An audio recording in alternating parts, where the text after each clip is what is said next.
Tapi kali ini kita mau belajar tentang konseling pranikah. Konseling pranikah itu penting. Kali ini kita akan belajar arti pernikahan.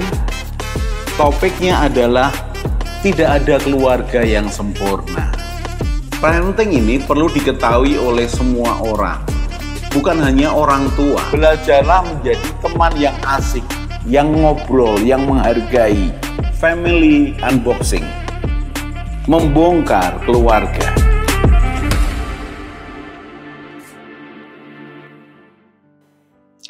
Salam keluarga Indonesia, kita akan belajar lagi. Kita akan belajar konseling pranikah.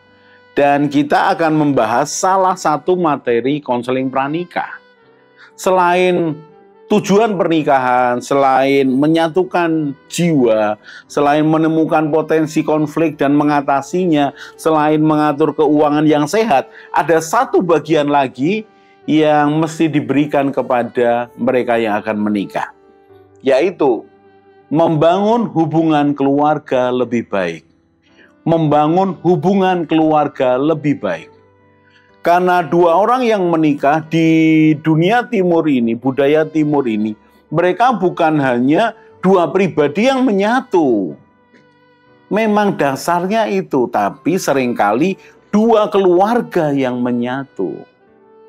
Bukan kemudian mereka tinggal dalam satu gedung yang besar atau satu kompleks, kemudian rumah demi rumah, bukan seperti itu. Tapi ada hubungan keluarga yang dibangun. Karena ketika mereka menikah, sang pria ini bukan hanya punya papa mamahnya kandung, tapi punya papa mamah mertua. Dan inilah yang saya sebutkan, hubungan keluarga harus lebih baik setelah pernikahan. Alangkah menyedihkannya kalau setelah menikah kemudian tidak memiliki hubungan keluarga yang lebih baik. Dengan orang tuanya malah tidak baik, dengan papa mama mertuanya tidak baik, dengan keluarga besarnya tidak baik. Sangat menyedihkan. Karena itu saya sarankan dalam konseling pranikah, karena kita ini tinggal di budaya timur, maka tolong masukkan bagian ini, bahwa pernikahanmu itu bukan hanya kalian berdua, tetapi membangun hubungan keluarga yang lebih baik. Kamu menikah dengan suamimu akan menjadi bagian yang semakin menyenangkan bagi keluarga suamimu. Suamimu menikah dengan kamu, maka sebaiknya menjadi bagian yang menyenangkan, membahagiakan bagi keluarga besarmu. Mengapa? Karena pernikahan ada misi membangun hubungan keluarga yang lebih baik. Pak, untuk apa membangun hubungan keluarga lebih baik? Kan yang penting kami berdua semua oke. Baik, nggak apa-apa. Kalau kamu ini bisa membangun keluarga rumah tanggamu sendiri dengan baik, itu menjadi awal untuk berbagi kepada keluarga besarmu. Mari kita fokuskan kepada hubungan orang tua mertua. Coba renungkan sebentar yang sudah menikah. Apakah dengan kehadiranmu, hubungan keluarga, keluargamu, dan keluarga mertuamu menjadi semakin baik? Coba renungkan. Yang belum menikah, coba buka mata, lihat sekitarmu. Apakah pernikahan orang-orang sekitarmu ini membawa dampak hubungan baik, lebih baik bagi keluarga masing-masing?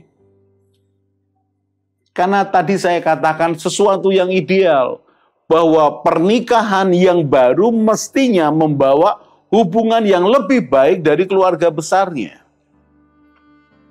Tetapi sekali lagi, saya harus katakan, fokuslah dulu kepada hubungan keluarga, rumah tanggamu sendiri.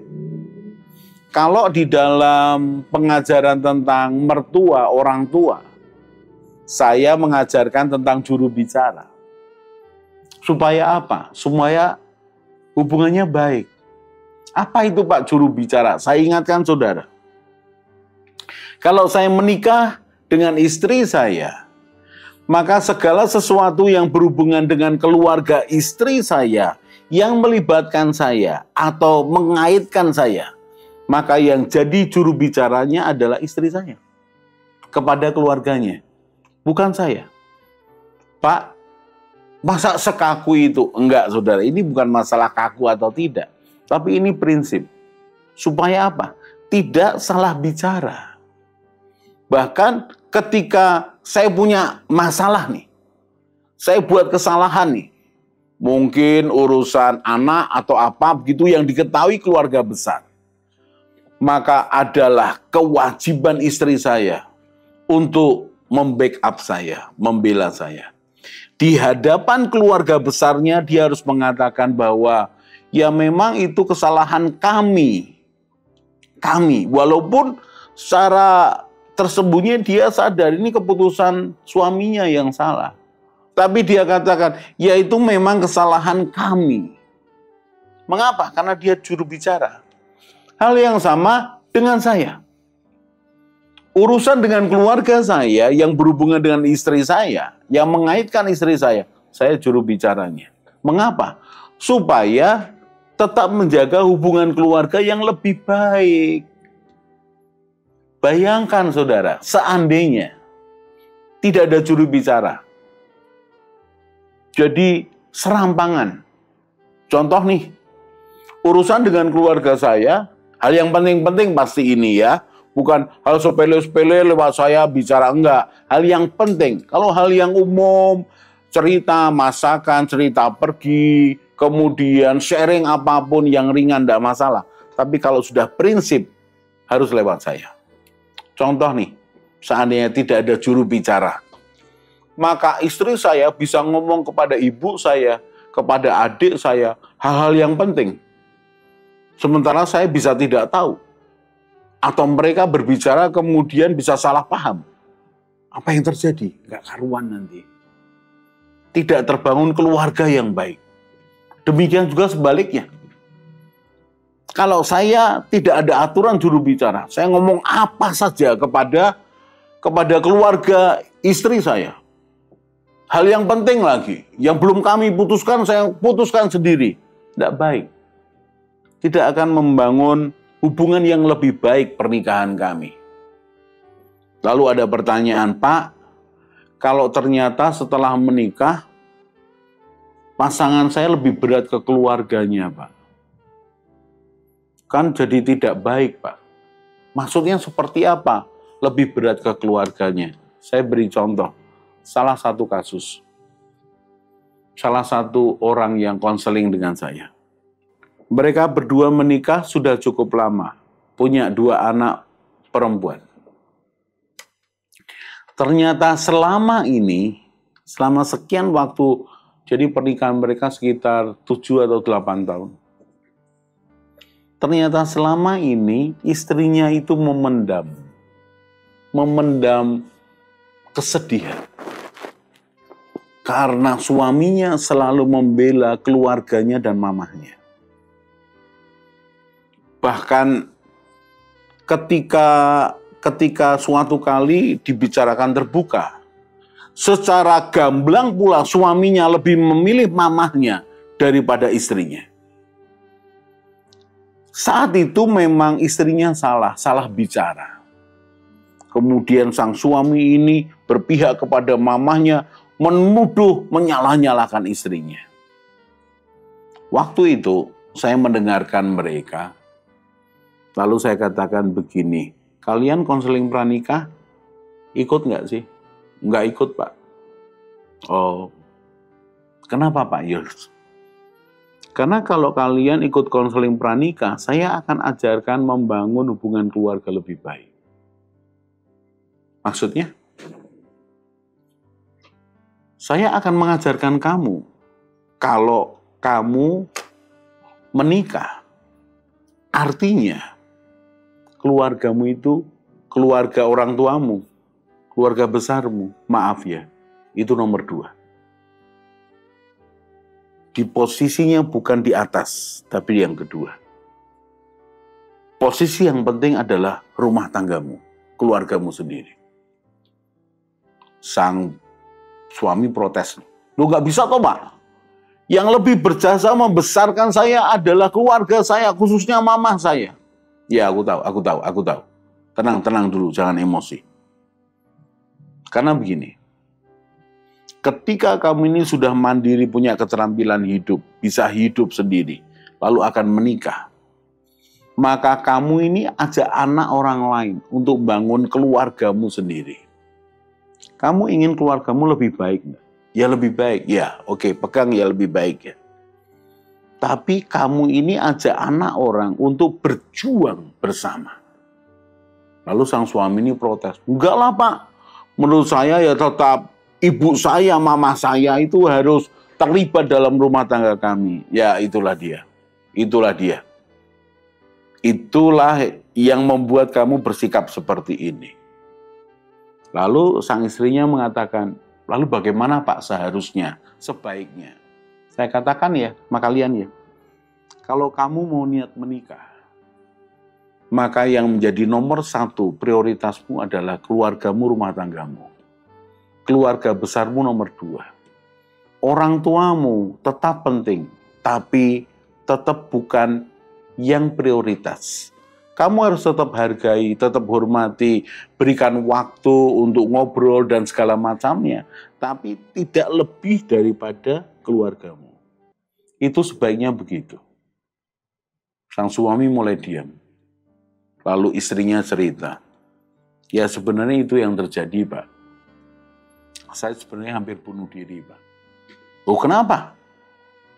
Saya waktu itu saya ngaku Pak, saya salah ngomong di depan mertua saya. Tapi suami saya malah ikut marahi saya. Nyalah-nyalahkan saya. Suaminya nggak mau terima. Memang kamu salah kan, harusnya kamu nggak ngomong begitu sama mama, segala macam. Terus tenang. Saya katakan begini. Ini konsep awalnya, kamu ini perlu diperbaharui. Kalau kamu siap menikah, ya resiko dong. Terima bukan hanya kebaikannya termasuk kesalahannya. Dan kesalahannya adalah kesalahanmu juga, walaupun kamu tidak salah. Loh maksud Bapak, ya anggap itu kamu ikut berperan atau kamu mendampingi dia. Loh maksudnya kalau istri saya salah juga saya ikut salah begitu. Ya kira-kira begitu. Dan suami mengatakan, nggak bisa. Sebentar. Terus saya katakan begini.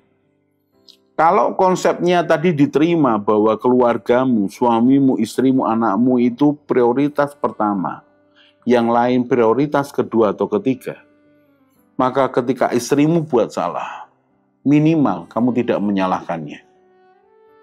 Tidak ikut menyalah-nyalahkannya seperti mamahmu. Kamu diam.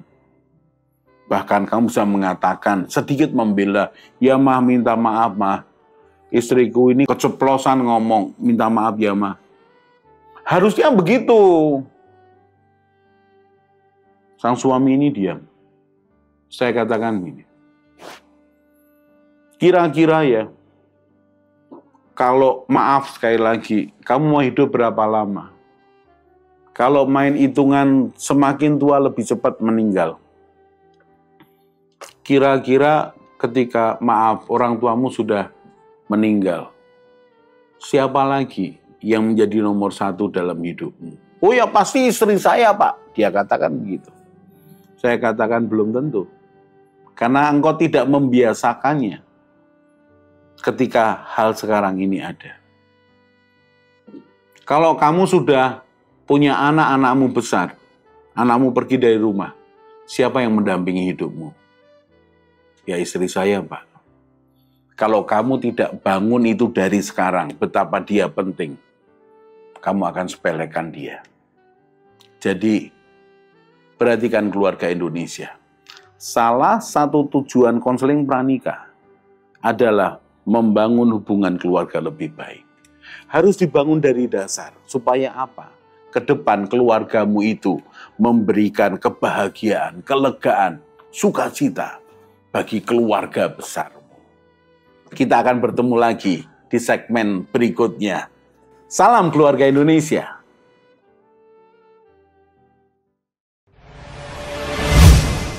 Hai keluarga Indonesia, mau cari tahu lagi tentang pranikah, pernikahan, keluarga, parenting, mertua menantu, dan juga family unboxing? Kalian bisa lihat di video-video lainnya.